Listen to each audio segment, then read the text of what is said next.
Bonjour, bienvenue dans cette vidéo. Dans cette vidéo, nous allons faire le reconditionnement de cet Asus. Donc c'est un F541S. Alors qu'est-ce qu'il a? Il a qu'il est très lent. Donc la cliente me l'a laissé. C'est un Asus qui met plus de 4 minutes à démarrer.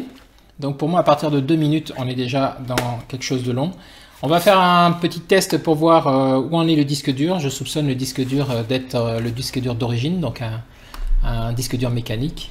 Et donc on va changer le disque dur, installer un Windows, faire l'ensemble. Et le tout avec la fameuse clé qui contient toutes les images ISO de Microsoft. Donc si vous n'avez pas cette clé, je vous recommande de voir la vidéo, je mets le lien en description. Allez, c'est parti, on s'y met. Alors le problème de cet ordinateur qui m'a été confié aujourd'hui, c'est que on a un souci. Déjà, il est très lent à démarrer. Ça, c'est la première chose que j'ai constaté, que la raison pour laquelle la cliente est venue me voir. Mais c'est surtout également parce que même une fois qu'il a démarré, en plein travail, ben en fait, on a le fameux écran bleu de la mort qui tue de Windows qui nous dit qu'il s'est arrêté brusquement et qu'il va redémarrer et qu'il essaie d'envoyer des informations à Microsoft. Donc le fameux écran bleu. Donc ce qu'on va faire dans cette vidéo, c'est qu'on va faire un petit diagnostic rapidement pour voir ce qui se passe. Alors, donc on va vite le voir. Là, j'ai lancé le redémarrage de cet ordinateur. Donc j'ai commencé la vidéo après avoir lancé le démarrage parce que sinon on y était encore. Là, je vais attendre. Donc ça fait déjà bien plus de 6 minutes qu'il essaye de démarrer désespérément. Voilà, je vais voir s'il me donne accès au gestionnaire de tâches. Donc ce que je vous recommande de faire, c'est cette petite vérification dans le gestionnaire de tâches. Je vais voir un peu l'état de la configuration. Donc les 3 éléments composants internes, c'est notre processeur, ensuite notre RAM et ensuite notre disque dur. Si le processeur va mal, en principe les symptômes sont significatifs. C'est pas juste un écran bleu comme ça, c'est beaucoup plus grave que ça et souvent le PC ne démarre pas puisque c'est au niveau de la carte mère que tout ça a été détecté. Là vous voyez le temps qu'il met pour démarrer. Souvent il ne faut pas chercher, c'est du côté du disque dur. On voit ici qu'il ne m'indique pas encore l'état du disque, sa capacité de mobilisation. On va le voir maintenant. Donc bon, voilà, il n'y a pas de secret. Vous voyez qu'ici on a les mesures qui s'affichent. Donc au niveau du processeur, voilà, au niveau de la RAM, il n'y a que 4 Go, mais on voit que c'est sollicité de moitié. Et au niveau du disque dur, voilà, ça ne trompe pas. On a ici un disque dur qui est mobilisé à 100% dès le démarrage alors qu'on ne fait strictement rien. Et donc dans ces cas-là, il ne faut pas chercher. On voit ici que c'est un HDD, donc c'est un disque dur mécanique. Et donc c'est un disque dur qui a, à mon avis, beaucoup travaillé, qui est un peu fatigué et qui est prêt à aller se reposer définitivement. Donc là, la seule question, c'est il démarre encore. On ne va pas s'embêter à essayer de le tester, etc. Parce qu'il n'y a strictement rien à réparer dans ce disque. Ce n'est pas juste une réparation du Windows, c'est un problème physique. On l'entend, moi j'entends vibrer, alors vous ne l'entendez pas, mais moi je sens vibrer en posant mes mains sur le PC et je l'entends vibrer. Je pense qu'en fait il est juste fatigué. Et l'objectif pour le client ici, c'est pas d'avoir un PC réparé, c'est d'avoir un PC rapide. Donc pour ça, on ne va pas faire de miracle. Le processeur ici, on va regarder ce que c'est. C'est un Pentium R, 1,60 GHz, donc c'est pas une Formule 1, d'accord? On est en 2024. Donc voilà, la mémoire c'est 4 Go de RAM. Donc là, la seule chose qu'on peut faire pour arranger tout ça, c'est mettre un disque dur en SSD et puis réinstaller un Windows dessus, remettre les données du client et ça sera parti. Voilà, donc on va commencer maintenant, première partie. Donc on démonte, on change le disque dur, on réinstalle un Windows au propre et puis ensuite on va faire à la fin de l'installation, on va faire la récupération des données des clients. Allez, c'est parti. On fait ça en live, comme ça, vous voyez les différents éléments et tout le process dans son ensemble. Allez, j'éteins le PC, je regarde qu'il n'y a pas de... Souvent, les clients laissent des CD-ROM dans les PC. Alors, évidemment, vous faites une petite photo de tous les logiciels installés, dans ce cas-là, pour pouvoir les réinstaller après. Moi, j'ai fait le point avec la cliente avant qu'elle s'en aille. Donc je sais quels sont les logiciels à réinstaller, j'ai fait la petite liste. Donc là on va redémarrer tout ça, je me mets un peu de lumière.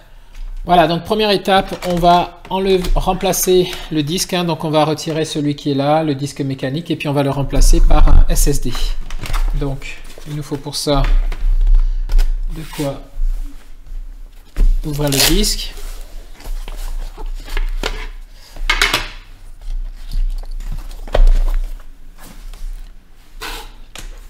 Donc on va commencer par retirer la batterie.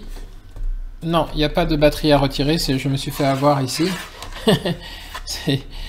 C'est juste à démonter. Donc allez, c'est parti, on retire les vis. Bon, c'est un Asus, donc en principe on ne devrait pas avoir trop de surprises désagréables.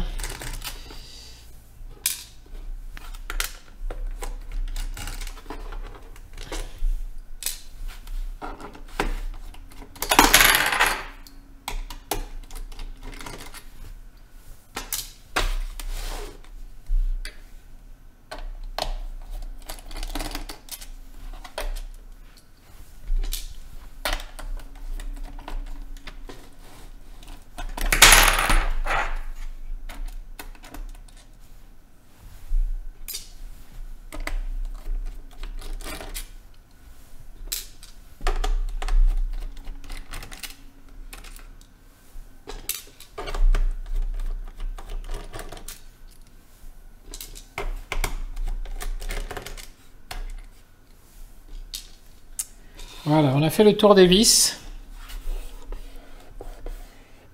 Je regarde qu'il n'y en ait pas qui soient cachés dessous. Ok. Bien, on va passer au retrait du capot.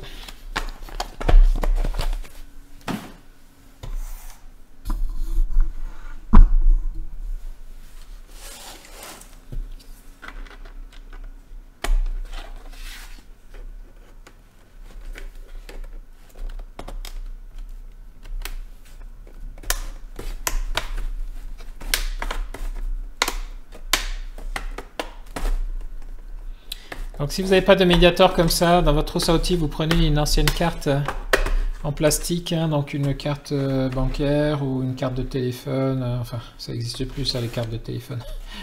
Donc une carte bancaire, ça fera le job.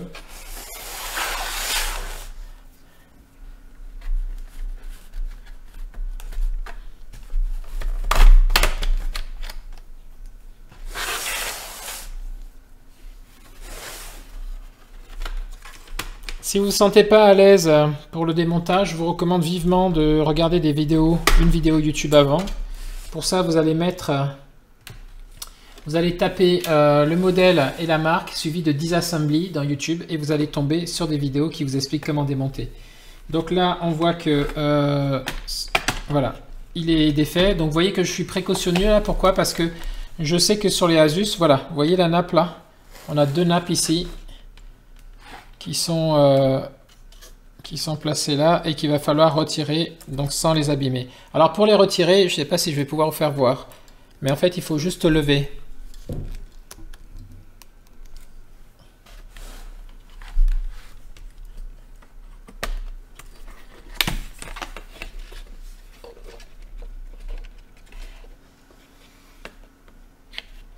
Voilà, vous voyez que pour si je voulais retirer les deux nappes ici, il y a la nappe du pad ici et il y a la nappe du clavier. Voilà. Seulement, on a peut-être intérêt à ne pas les retirer pour gagner du temps parce que regardez, on a le disque dur en fait qui est accessible par ici. Donc on va voir si c'est assez facile à remettre. Non, bon, pour être tranquille, il vaut mieux le retirer. Donc là, ce que vous allez faire, donc pour retirer la première nappe, celle-ci, il faut juste lever, il y a un petit ergot ici.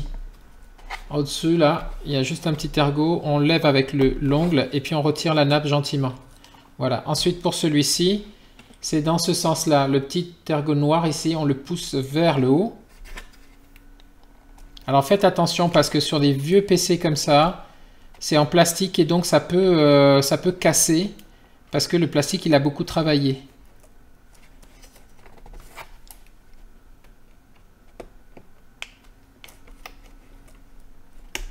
Voilà, donc je le fais précautionneusement.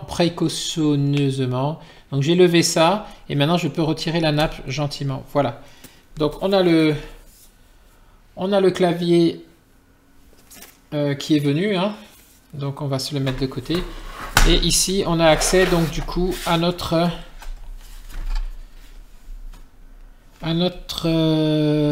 PC. Donc voilà le disque dur ici. Donc c'est bien ça notre disque dur. Voilà, pardon. Donc voilà, donc on a accès maintenant au PC. Je vous disais, notre disque dur il est ici. On va le retirer.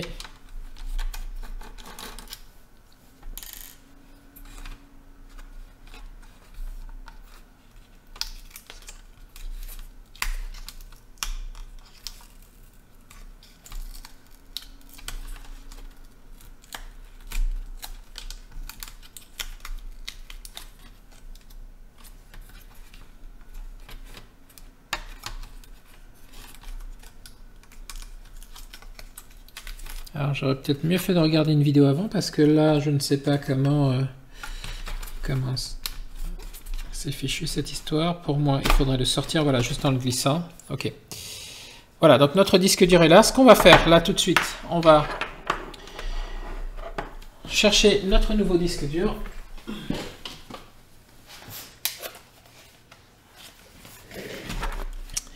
Voilà.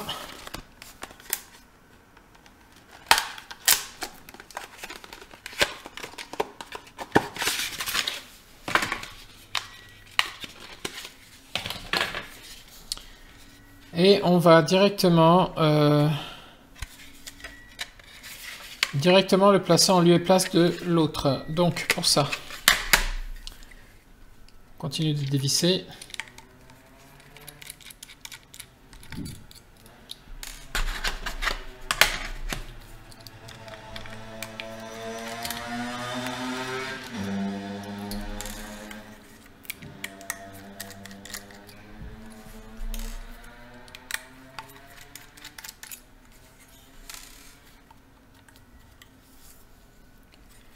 Voilà.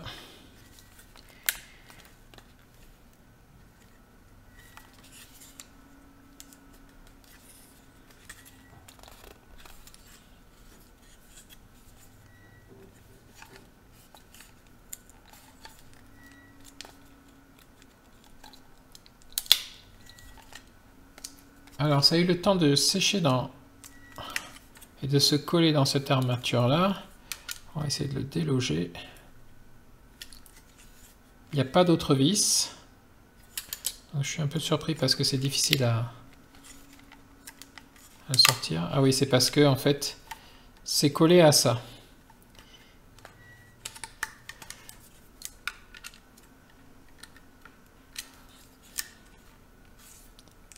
Ok, donc on va écarter un peu.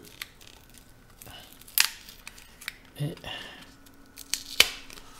on va décoller le disque.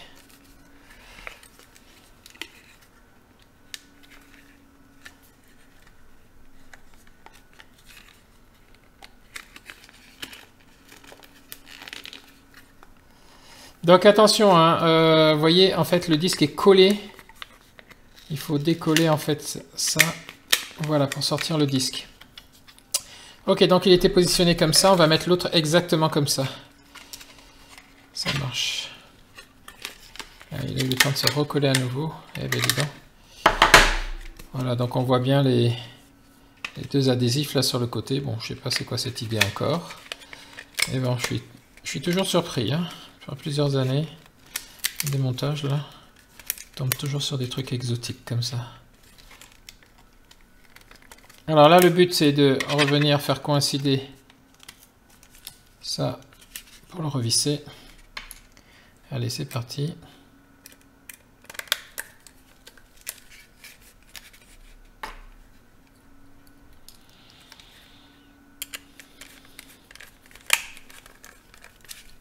Voilà, ensuite l'autre côté.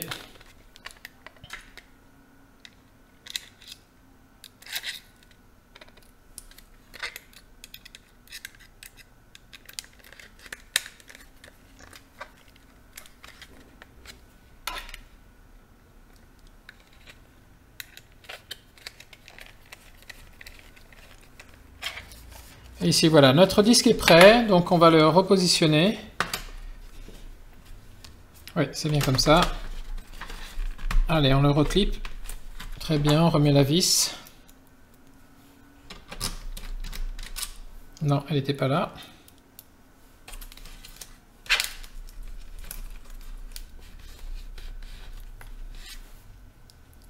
Elle était ici.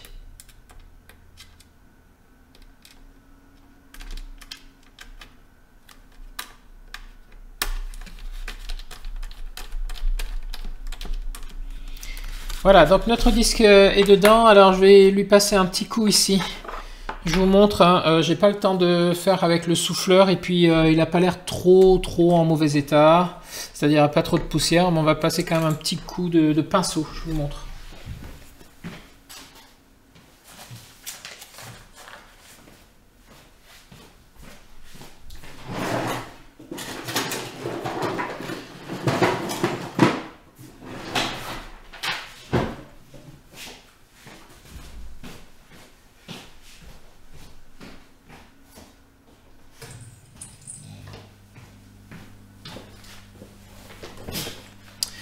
Donc avec ce pinceau, pinceau à peindre, hein, vous passez comme ça pour enlever la poussière, surtout ici au niveau là.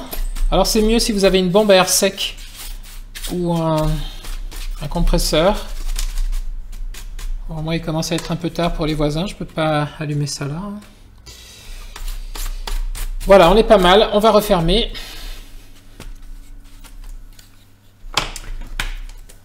Donc on regarde notre clavier. On en profite toujours pour faire un petit examen quand même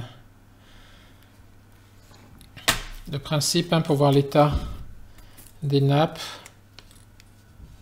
Pas avoir de surprise désagréable qu'elle nous laisse dans les bras. Bon, ok. C'est plutôt pas mal.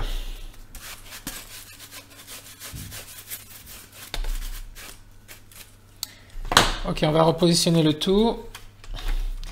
Et évidemment, ici, gymnastique pour remettre les nappes. Donc, j'essaye de vous placer pour que vous puissiez voir la manipulation le mieux possible. Voilà. Donc là, ici, l'objectif, c'est de mettre celle-ci là. Donc, on va relever à nouveau, vous voyez, la partie ici en plastique. Et on va positionner ça dedans. Alors, il faut le positionner assez loin pour que ça vienne embuter. Et il y a toujours un... Je vais le mettre sur ce côté pour que vous voyez, c'est pas évident.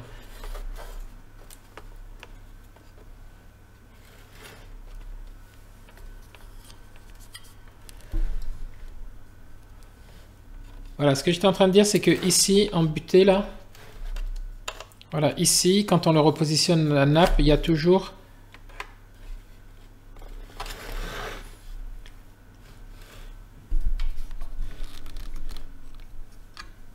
Voilà, donc la nappe, elle est bien repositionnée dedans, et puis ensuite on rabaisse dessus. Voilà, et il faut que ça coïncide avec le trait, ici qui est indiqué, le trait blanc qui est indiqué.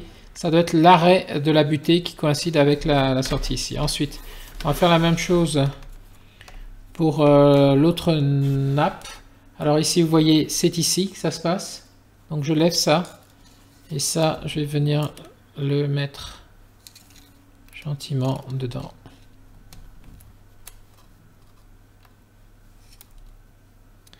Bon, c'est pas facile en filmant en même temps avec une main qui tient, etc. Donc je vais le décaler comme ça, ce sera peut-être plus simple.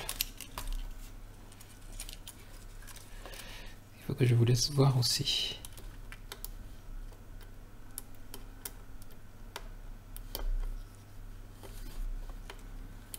Alors ne tirez pas sur ces nappes parce qu'elles sont fragiles. Et surtout ici, les caches en plastique, ceux-là, quand ça a travaillé le plastique en fait, il peut vous rester dans les mains. Voilà, donc là on est OK. On repositionne le tout.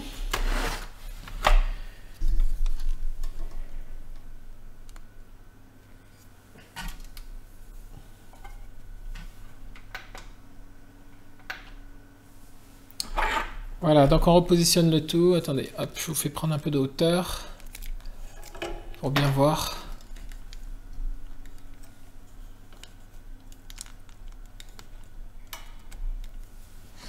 Voilà, donc maintenant on a juste à bien placer tout en face et puis après on appuie sur les bords pour que ça se reclipe, tout simplement.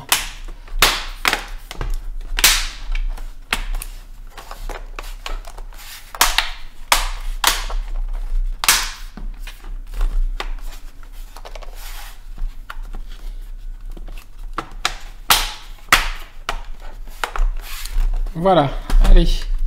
Maintenant que c'est clippé, on referme et puis on va remettre nos vis. Donc ici, c'est là où c'est intéressant d'avoir un collecteur de vis parce que ça vous permet de mettre ça à des endroits dans des repérages où vous pouvez retrouver vos vis plus facilement.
Ok, donc on a fini avec ça. Donc ici on a notre disque dont on va récupérer les données tout à l'heure. Ok, allez, ça c'est prêt. On passe à la prochaine étape, l'installation du Windows. Pour ça, on va avoir besoin d'une clé de boot, donc soit qui a été faite avec le Media Creation Tools, soit une clé de boot qui est la méga clé ultime dont j'ai fait une vidéo pour vous montrer. Vous allez pouvoir mettre tous vos Windows dessus et le faire sur une clé Ventoy pour pouvoir booter ensuite sur Medicat, Unboot CD ou justement une installation Windows comme on va le faire là. Donc moi je vais utiliser cette clé, d'autant que en plus elle est excessivement rapide. Bien, donc on va lancer l'installation de Windows. Pour ça on va aller chercher le chargeur pour ne pas que le PC nous lâche en plein milieu. Ok, donc je branche le PC.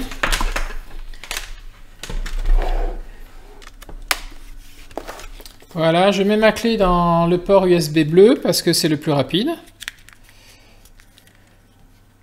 Alors c'est une clé Ventoy, donc l'avantage c'est qu'en principe elle peut même nous enlever le Secure Boot. L'avantage d'enlever le Secure Boot, c'est que du coup on va pouvoir booter sur la clé pour faire l'installation. Ok, donc on est prêt pour l'installation. Je vous replace autrement. Voilà, on va couper ça.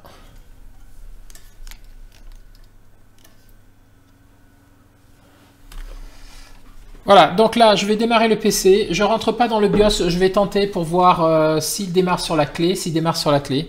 S'il ne démarre pas sur la clé, je vais rentrer dans le BIOS pour changer la séquence d'amorçage. Alors, c'est sur Asus ici. Donc, en principe, je vais chercher la touche qui me permet de pouvoir accéder au boot menu ou au BIOS avant de me lancer. Donc, moi, j'ai un petit tableau que je me suis fait avec les différentes marques. Touche d'accès au BIOS, alors voyons voir. Alors pour Asus, pour les VivoBook comme celui-là, la touche de boot menu c'est échappe et la touche de BIOS ce serait suppression. Ok, donc on va démarrer et puis on va appuyer tout de suite sur la touche échappe. Donc je pianote dessus, voilà. Donc ici, on a appuyé sur la touche échappe. Allez, je vous rapproche pour que vous voyez. Et donc là, il nous propose de démarrer sur la SanDisk. C'est très bien, la SanDisk en UEFI, c'est notre clé de boot. Donc on appuie sur Entrée pour démarrer. Et là, on a un joli message de violation error failed. Je suppose que c'est lié au Secure Boot. On n'a pas réussi, donc j'ai dit OK.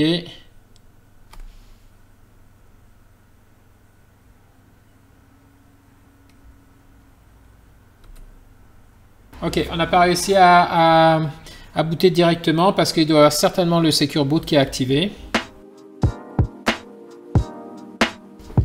Ok, donc comme je vous disais, quand vous avez ça, c'est que en fait le Secure Boot est activé et du coup il nous empêche de démarrer sur la clé Ventoi. Mais on va régler le problème. Donc pour ça, une fois que vous en êtes arrivé là, vous allez descendre ici avec les touches directionnelles du clavier et vous allez aller sur Enroll Key from Disk. Vous appuyez sur Enter.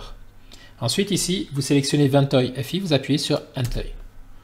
Ici, vous allez descendre et vous allez aller sur Enroll this key in Mock Manager Certification. Vous appuyez sur Entrée. Ici, vous descendez sur Continue. Et ici, vous appuyez sur Yes. Il vous propose de rebooter. Vous dites OK. Il reboot et là, on va revenir appuyer à nouveau sur Échappe pour pouvoir rentrer dans le menu de boot. Voilà. Et ici, on va rebooter à nouveau, exactement comme on a fait tout à l'heure. On va rebooter sur la clé UEFI SanDisk qui contient notre fameuse clé USB. Hein. Donc je fais Entrée, et là, il va sauter le Secure Boot pour pouvoir démarrer voilà, sur la clé Ventoi.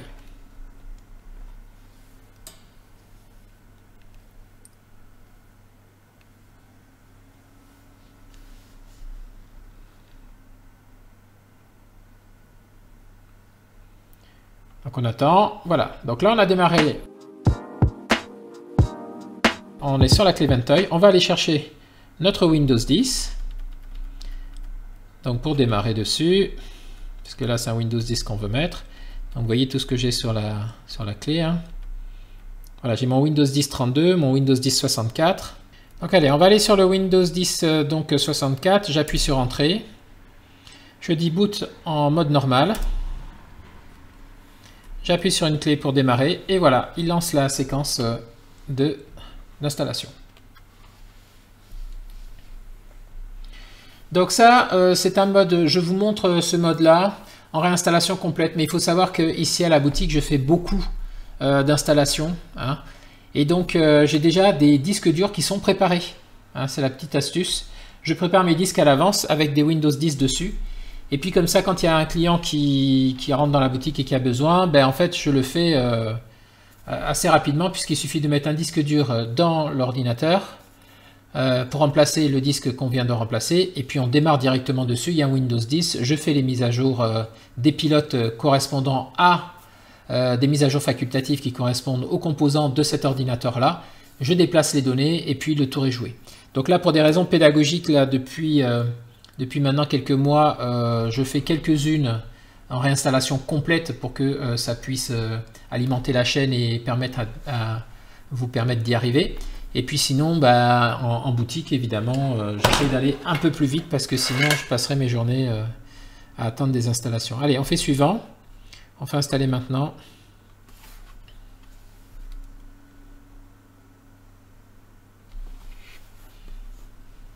Alors la question de la licence Windows arrive toujours hein, sur le tapis.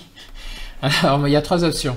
Option numéro 1, la clé d'activation elle est dans votre BIOS UEFI et donc ici avec l'installation en fait c'est le Windows va retrouver la clé d'activation sans problème hein, et puis ça va s'activer tout seul dès que vous allez vous connecter à Internet. Deuxième option, vous avez récupéré la clé sur votre Windows avant parce que vous avez pu le démarrer. Vous avez récupéré la clé Windows avant de redémarrer pour pouvoir la remettre dedans.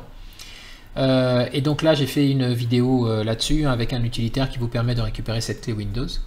Et puis troisième option, eh ben, il va falloir l'activer après coup si elle n'a pas été activée. Et dans ce cas-là, acheter une licence, le cas échéant. Allez, ici on accepte. Je fais suivant. Donc ici, je fais personnaliser. C'est pas une mise à niveau.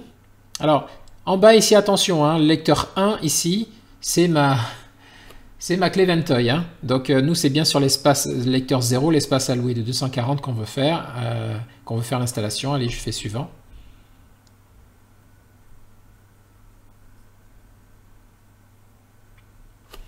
Allez, donc là on a les copies des fichiers d'installation qui vont se faire. On laisse faire. Il faudra juste retirer la clé avant que ça redémarre.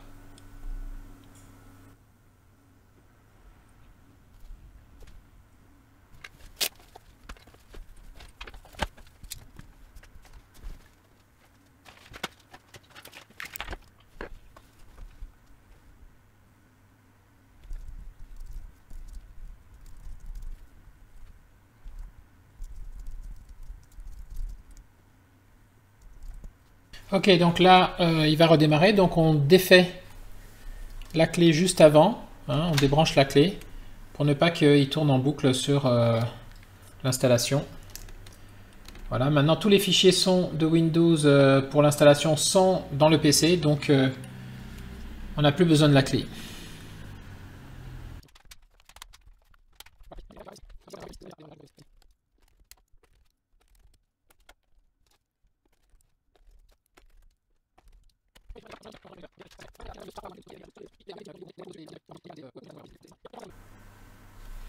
Ok, donc on va passer à la phase. Je suis Cortana et je suis là pour vous aider. Alors on va lui couper un peu le sifflet parce que... Une connexion, un peu de Wi-Fi. Voilà. Donc là on va passer à la phase de configuration du Windows avant l'installation finale. Ils vont nous demander du réseau. Donc ce qu'on va faire pour ne pas être contraint de devoir mettre un compte Microsoft, on va se passer du réseau.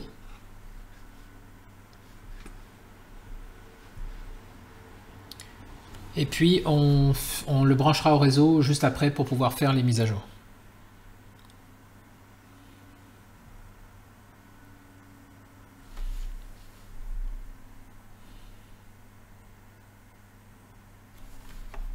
Donc France, oui.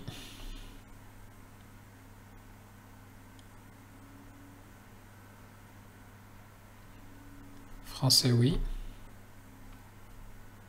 Ignorer pour ici. Bon, alors moi je vais faire une configuration comme j'ai l'habitude de faire. Hein. Vous, évidemment, vous mettez les paramètres que vous souhaitez. Donc ici, moi je dis que je n'ai pas d'internet. Pour ne pas qu'il manque quelqu'un avec Microsoft. Et je dis que je veux continuer avec l'installation limitée.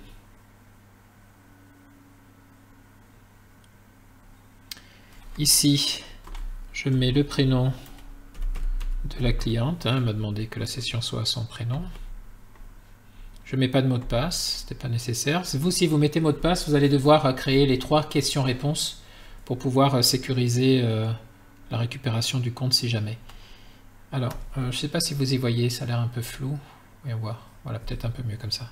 Donc là, je dis non au moins à tout ici, et je laisse les clients choisir après comment ils veulent exposer leurs données chez Microsoft. Voilà. Non également accepté.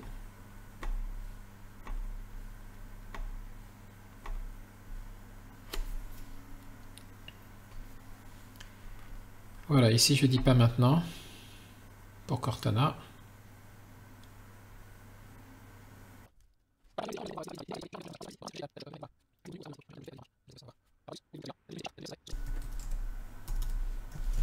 Très bien, donc là on arrive, l'installation elle est faite.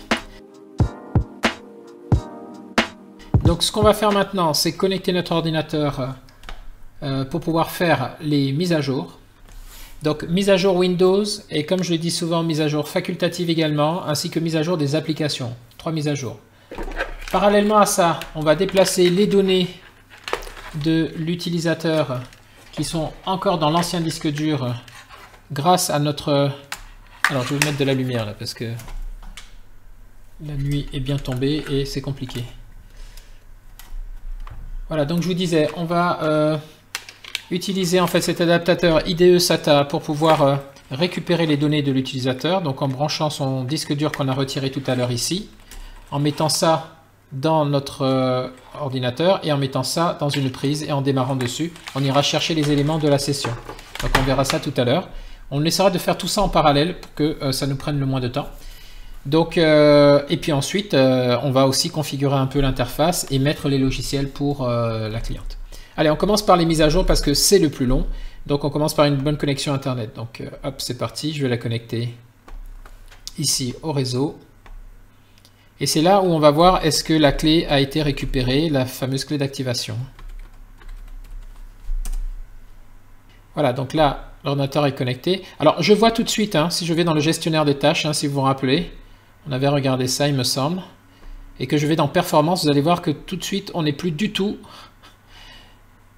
dans les mêmes éléments. Donc, on a toujours notre processeur qui galère un peu comme il peut, hein, mais bon, ça ne nous empêche pas, vous voyez, de pouvoir utiliser le PC et de le solliciter, hein, en fait. Hein, le processeur travaille derrière, c'est pas grave. La mémoire, ça n'a pas bougé, voilà. Mais regardez, notre disque dur, il est à 0%, il plafonne plus à 100% tout ce qu'il peut. Hein, donc là, on a un ordinateur qui a récupéré de la vitesse. Hein, voilà. Donc, ce que je vous disais, on avait coupé le son pour Cortana tout à l'heure, on le remet. Et puis, on va directement aller ici dans les paramètres et puis on va aller voir dans le Windows Update dans les mises à jour. Donc mise à jour et sécurité ici. On fait rechercher les mises à jour. L'outil de passage à Windows 11 on l'enlève. Et puis on va voir ce qu'il nous propose. Pendant ce temps-là, moi je configure toujours un petit peu le bas ici, c'est-à-dire que je déverrouille la barre des tâches, c'est-à-dire que je vais venir les boutons des applications actives, mes clients n'utilisent pas. Ici les actualités. Je vais les sortir de là en les désactivant. Donc évidemment, tout ce paramétrage que je fais là, ça ne concerne que ma tambouille interne. Hein. Chacun fait comme il veut. Voilà, le bouton rechercher ici, je mets juste l'icône de recherche pour gagner de la place.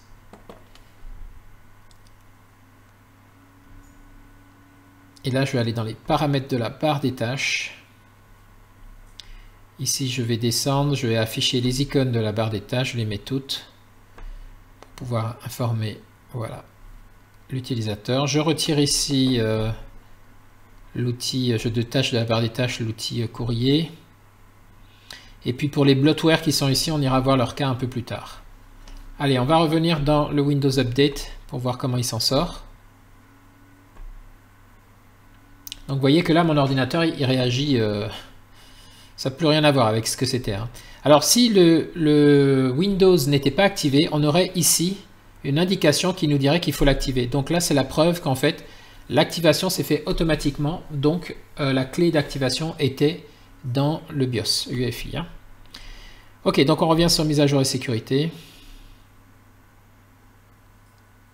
Voilà, donc on voit que Windows Update il a trouvé pas mal de choses. Ici on va aller dans afficher les mises à jour facultatives. On va dérouler tout ça et on va sélectionner tous les pilotes pour les mettre dans la liste aussi pour les mises à jour.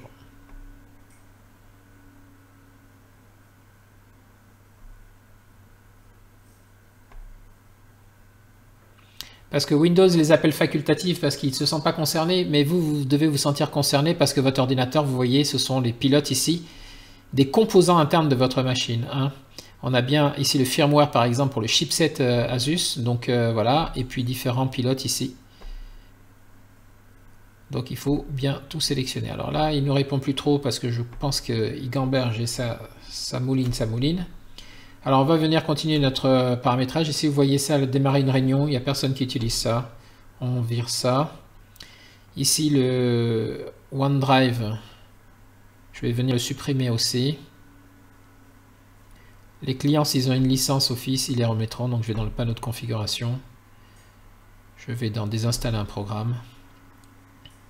Je sélectionne Microsoft OneDrive, je vais désinstaller. Pourquoi? Parce que OneDrive se lance au démarrage et ça prend de la ressource. Donc si les personnes ne l'utilisent pas, c'est pas la peine que ce logiciel se lance tout seul.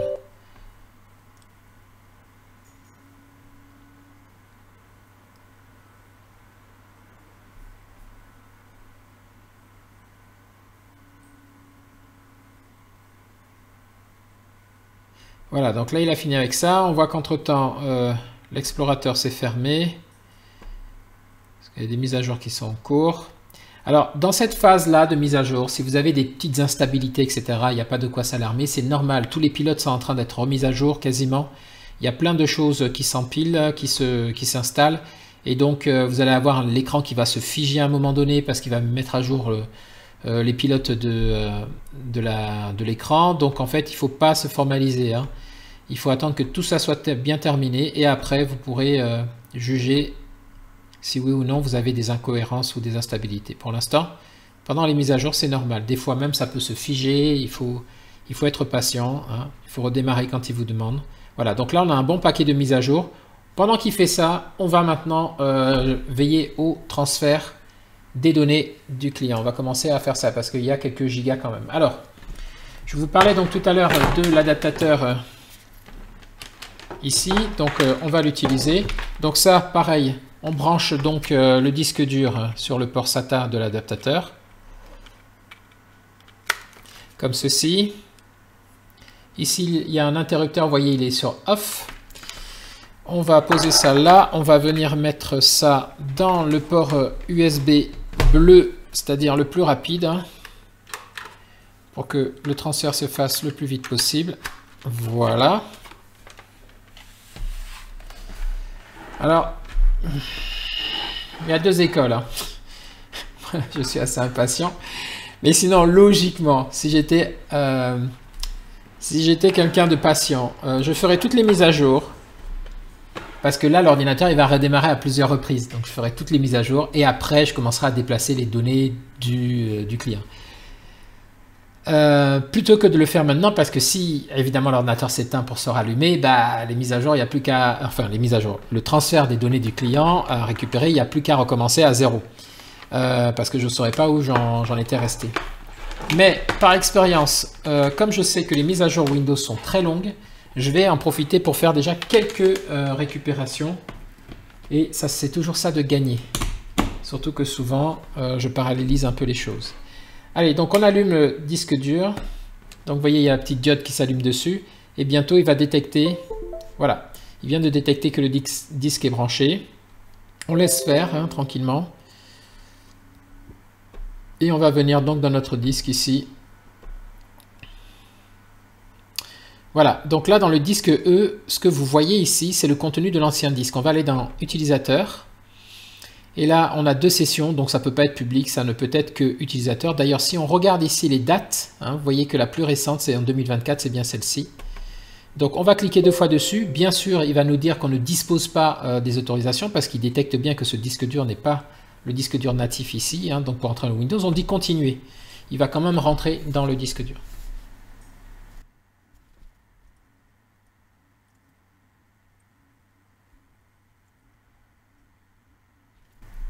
Alors, il y a Geoffrey 8868 qui m'avait suggéré dans un de ses commentaires, il y a 6 jours de ça, que pour gagner du temps, plutôt que de faire la récupération du bureau, du dossier document, du dossier image, donc du dossier vidéo et téléchargement, lui me disait, t'as pas à t'embêter, tu prends tout le contenu utilisateur et tu le colles purement et simplement dans le nouveau disque. Comme ça, en fait, je garderai toute la config des programmes qui sont installés, etc. Voilà, il me disait que c'était tout à fait à propos, surtout si on avait des programmes comme Thunderbird, par exemple le client de messagerie. Et donc dans ce cas-là, ça permettait de récupérer tous les messages, ça permettait de récupérer toutes les configurations. Donc sa méthode, ça consistait à rentrer là dans utilisateur, à prendre tout ce qu'il y a dans utilisateur ici, et puis d'aller dans mon PC ici, disque local, et puis de copier tout simplement tout le contenu de l'autre côté. Il a dit attention, n'oublie pas d'afficher le dossier, les dossiers cachés pour pouvoir récupérer des dossiers cachés comme appdata, etc. etc. Je vais quand même en profiter ici pour suivre ton exemple. Tu me disais d'aller dans appdata, et puis comme ça de faire la liste de différents logiciels. Alors j'ai fait le point avec la cliente ici, les logiciels, bon il n'y a pas grand chose. Hein. C'est un LibreOffice, c'est Adobe Reader, c'est un VLC. Et puis voilà, en tout et pour tout, c'est les logiciels qui étaient installés. Si elle avait installé un WhatsApp, mais ça, elle se le réinstallera elle-même. Donc il n'y a pas grand chose comme logiciel. Je vais quand même tenter parce que je suis curieux et puis que... je veux voir si ça prend beaucoup de temps ou moins de temps que effectivement la méthode de copier uniquement les fichiers. Alors ce temps qu'il met pour entrer dans l'utilisateur, c'est tout à fait normal, hein, parce que là, il mouline pour pouvoir rentrer dans la session. Ok, donc là, on est rentré. On va aller donc dans Affichage. On va faire afficher les éléments masqués. On va récupérer le tout. CTRL A. Alors peut-être pas le NetUser DAT. Je suis pas sûr que ça nous soit utile. Bon, allez, dans le doute, je récupère le tout. Je vais suivre les conseils de Geoffrey. Je fais un CTRL C ici. Je vais aller dans disque E. Je vais aller dans utilisateur. Non, je vais pas aller dans disque E, pardon. Je vais aller dans C. Je vais aller dans disque dur C plutôt. Je vais aller dans utilisateur. Et ici, je vais aller dans Angélique. Et en fait, je vais simplement remplacer. Donc, je vais écraser le contenu avec ce contenu-là. Donc, je fais CTRL V.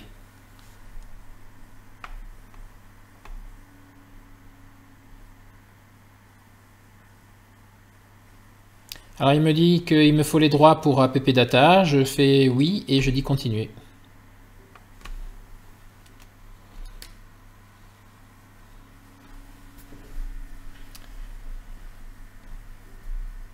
Donc Geoffrey, merci du tuyau. Donc tu vois là, je l'applique. On va voir ce que ça donne. Alors, pendant ce temps qu'il fait ça, je regarde où est-ce qu'il en est avec les mises à jour Windows.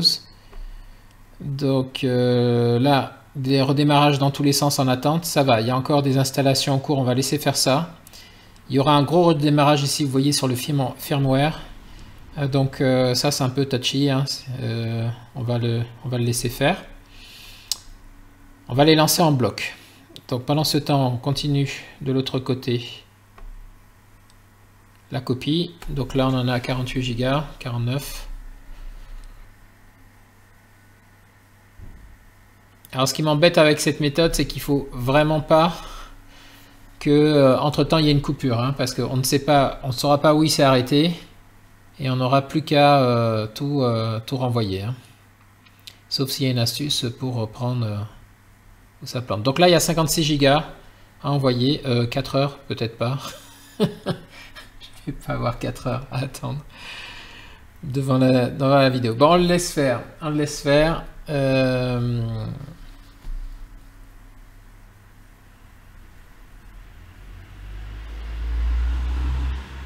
Alors je sais pas vous, mais moi je me suis toujours dit que ça serait bien dans Windows si on avait au moment de la copie comme ça, les dossiers qui sont concernés, parce qu'on a le nom des fichiers, vous voyez, mais on ne sait pas quel dossier il est en train de copier.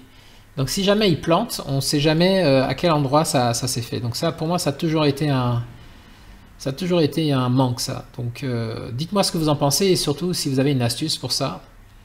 Parce que je ne sais pas si les utilitaires comme Supercopieur ou tout ça, ça affiche ce genre de choses. Jamais essayé. Bon, bref, dites-moi si vous avez en commentaire, dites-moi si vous avez des astuces pour ça. Donc ma question elle est simple, c'est quand j'ai une grande copie comme ça de plusieurs dossiers concernés en vrac, comment je peux savoir indépendamment des fichiers que je vois, donc là je vois vide, donc je me dis bon, il est certainement dans images pendant qu'il fait ça, mais je ne sais pas exactement dans quel dossier il est. Donc si jamais il s'arrêtait, je ne saurais pas où aller chercher pour pouvoir combler les vides. Et qu'est-ce qu'il a déjà fini de copier. Voilà, j'aurais voulu quelque chose de plus visuel et surtout plus détaillé en termes d'informations. Bon, allez, on laisse faire ça. Donc vous voyez, des 4 heures, il est passé à 23 minutes, donc c'est tout à fait jouable. Hein. Donc on va patienter.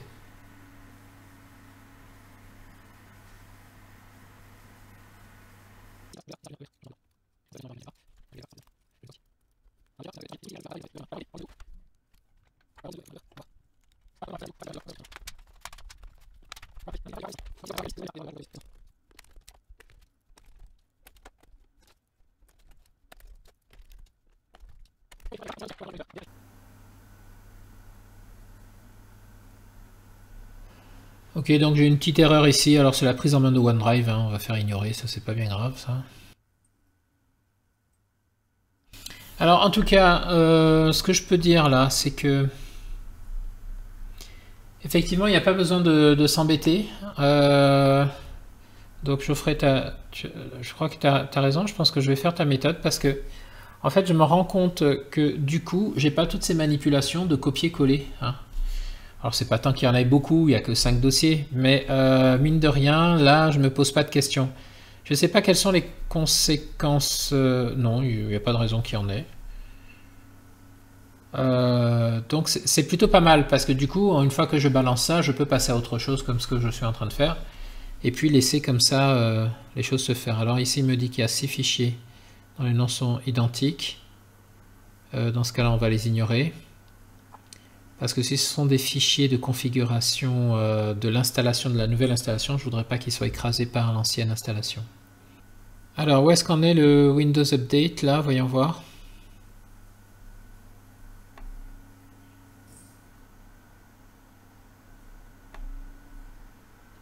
Alors, quand il est figé comme ça, c'est qu'il est en attente. Voilà, donc il y a une erreur ici. Et ça, quand il met des erreurs comme ça, c'est que pour l'instant, il ne peut pas installer ça tant qu'il n'a pas installé d'autres. Hein. Donc là, il attend juste qu'on redémarre. Ok, donc on a compris le message. On va finir ici la copie. Et puis, on va pouvoir redémarrer.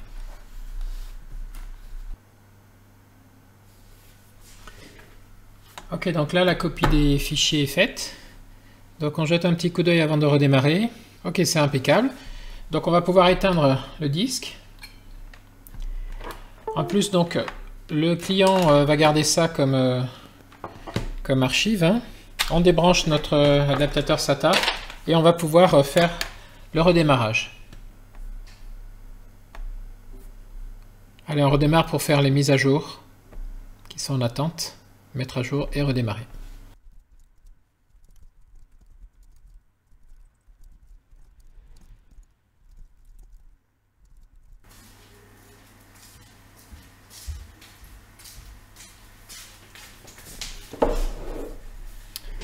Ok, donc maintenant on va venir voir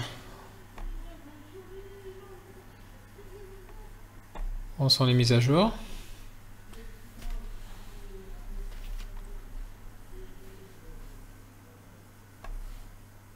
On va jeter un coup d'œil sur les mises à jour supplémentaires également. Ok, là ça a l'air d'être ok. Ok, il y en a quelques-unes ici. Donc pendant qu'il fait ça, on va aller faire maintenant les mises à jour des applications. Donc pour ça, je viens ici. Je viens sur Windows Store qui est Microsoft Store ici plutôt.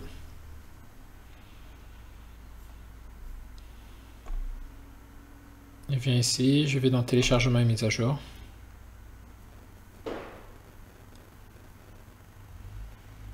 Obtenir des mises à jour. Alors ce que je vais faire aussi, c'est couper la mise en veille automatique. Comme ça, je peux passer à autre chose sans que le PC s'arrête.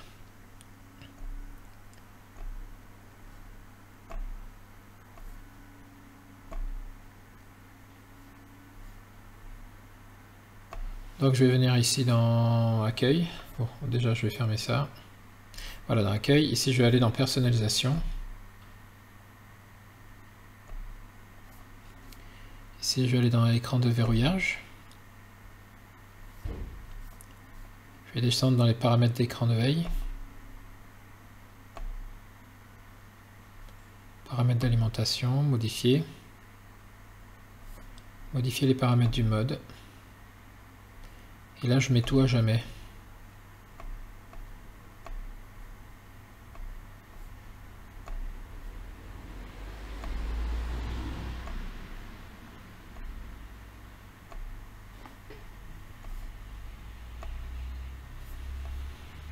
Voilà.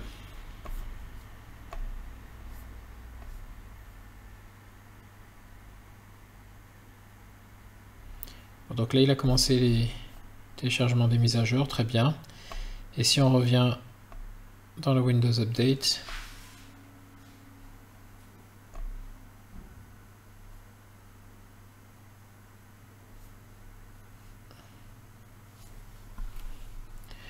ok, donc pendant ce temps, ce qu'on peut faire, c'est on peut télécharger les logiciels de la cliente. Donc, sur ma liste,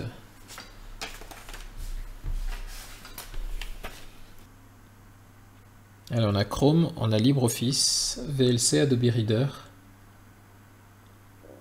Allez, c'est parti. Donc on va commencer par Chrome.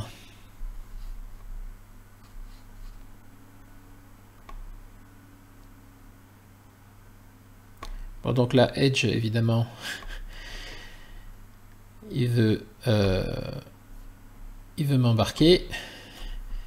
Donc on va taper Chrome ici, on va valider. Téléchargement de Chrome. Télécharger Chrome.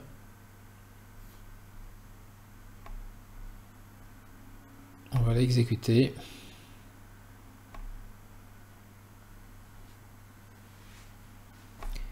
Donc je vois que dans les téléchargements, en fait, il est noté déjà. Donc ça veut dire que la cliente a certainement, dans la précédente installation, elle a forcément mis des choses.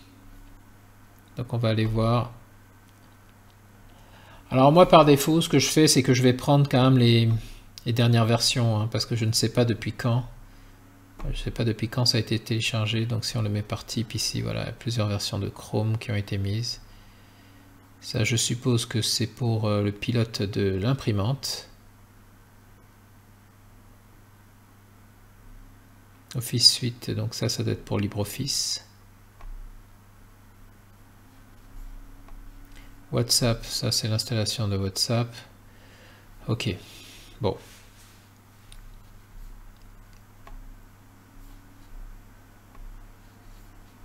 Google s'était lancé 2 fois, ok.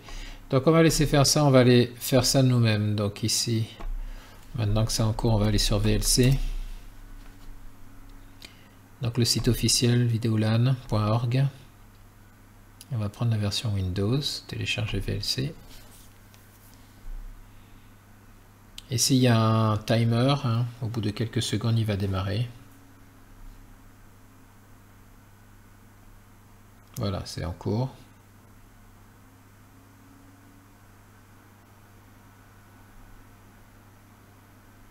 Allez, on l'exécute en même temps, ça pose pas de problème.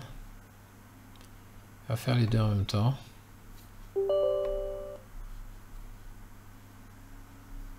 On dit OK. Suivant, suivant, suivant, installé. Alors où est-ce qu'il en est pour Chrome? Il en est ici, OK.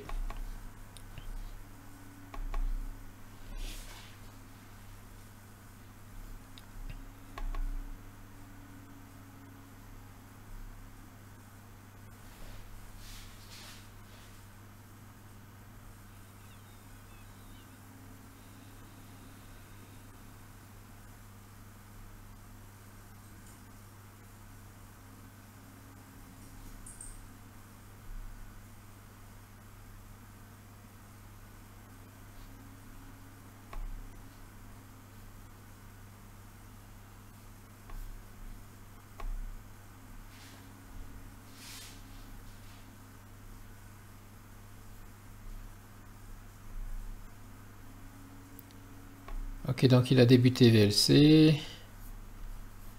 Allez.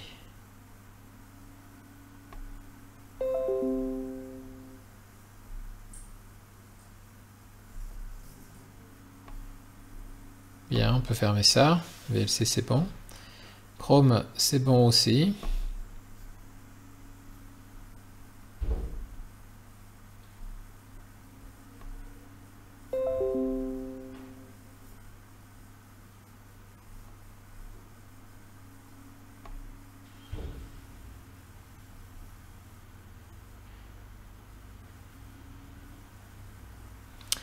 Ah, je comprends donc tout l'intérêt. Tout l'intérêt qui a été suggéré. Donc en prenant ça, on garde l'historique également. Donc là, c'est tout l'intérêt. Donc merci Geoffroy. Tout l'intérêt, c'est qu'en fait, on conserve aussi l'historique. J'y avais pas pensé. Ça, c'est intéressant, effectivement. On conserve tout l'historique des applications. Merci. Ok. Donc là, il continue de nous installer les applications. Et puis dans le Windows Update, mes à jour sont en cours. Donc ok. À 22 H2.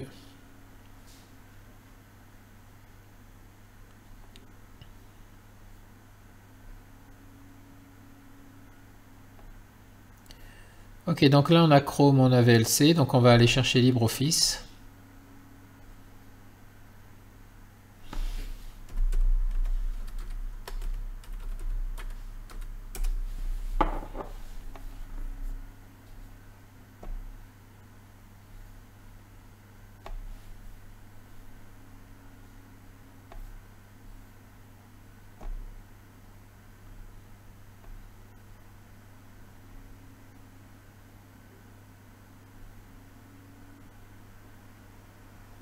Donc c'est censé débuter d'ici quelques secondes. Si c'est pas le cas, voilà, ça a commencé. Chrome, LibreOffice, ok, il va nous rester Adobe Reader.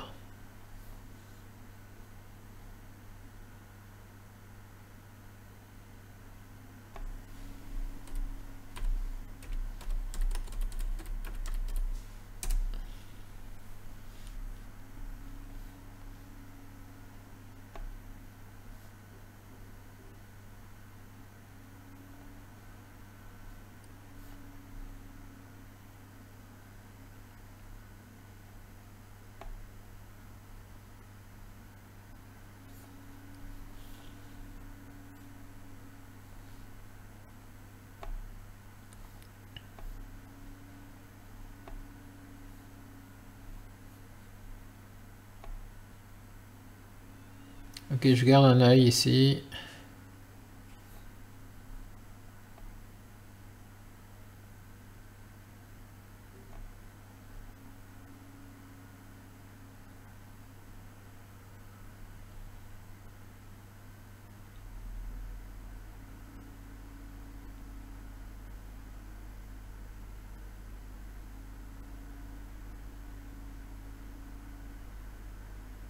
Allez, il est presque.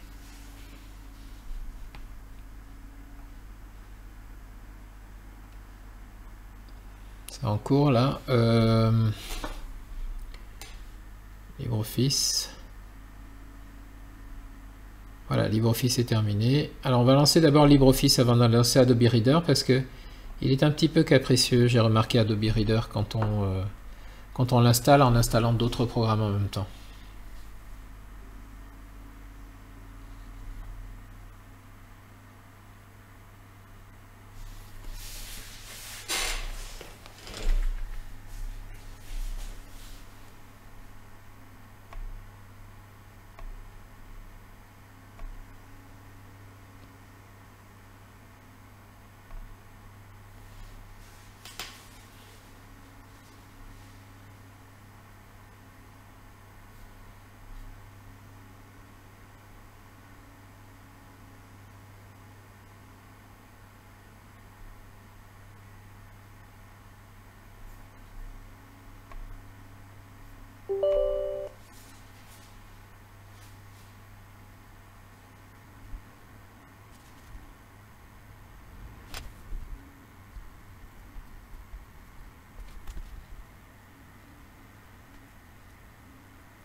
Ok.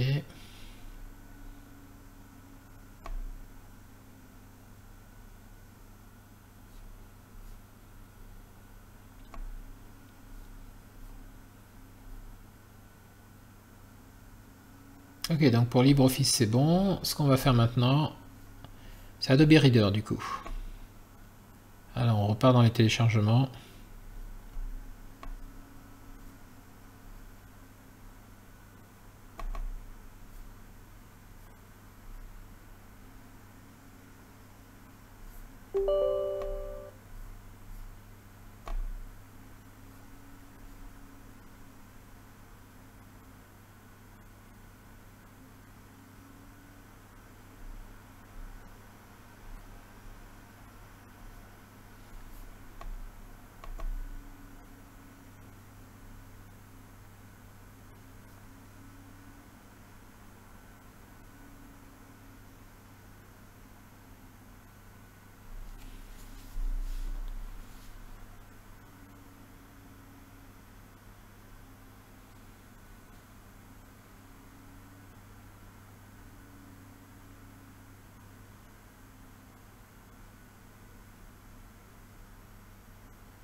Voilà, donc Adobe Reader va se lancer du coup. Et on va faire ici. Alors, non. Ici, on va le mettre par défaut pour les PDF. Donc, on clique sur par défaut. On choisit ici Adobe Reader, Adobe Acrobat, on dit OK.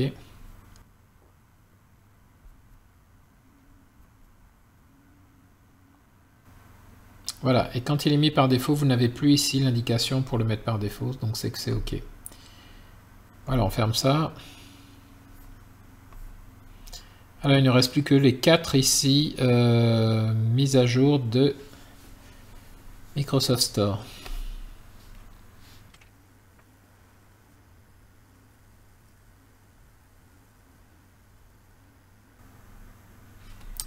Ok, donc là on est pas mal, c'est terminé ici. On va voir maintenant pour le Windows Update où est-ce qu'on en est.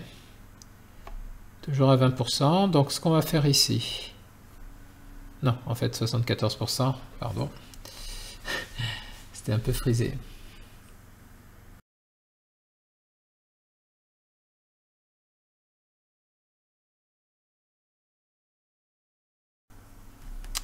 Voilà, donc maintenant on n'a plus qu'à redémarrer.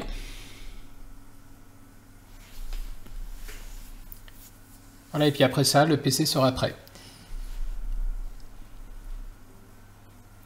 Donc évidemment, je vais passer un petit coup de nettoyage là sur l'écran, sur le clavier et sur le capot autour. Et puis tout sera OK. D'ailleurs, on va le faire maintenant.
Bon, j'aurais peut-être dû commencer par là, ça vous aurait permis de mieux voir.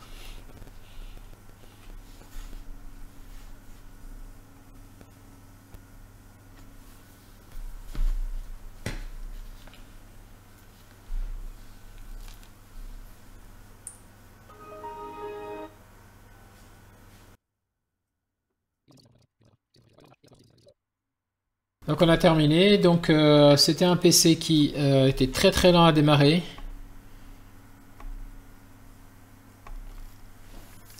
Plus de 7 minutes pour démarrer quand j'ai fait les tests. Là c'est un PC qui démarre et qui s'arrête au quart de tour. On a réinstallé tous les logiciels du client, transféré les données, un nouveau SSD, donc mission accomplie. On a reconditionné cet Asus VivoBook F541S. Donc merci d'avoir regardé cette vidéo, j'espère qu'elle vous sera utile. Et quant à moi, je vous dis à très bientôt dans une prochaine vidéo. Au revoir.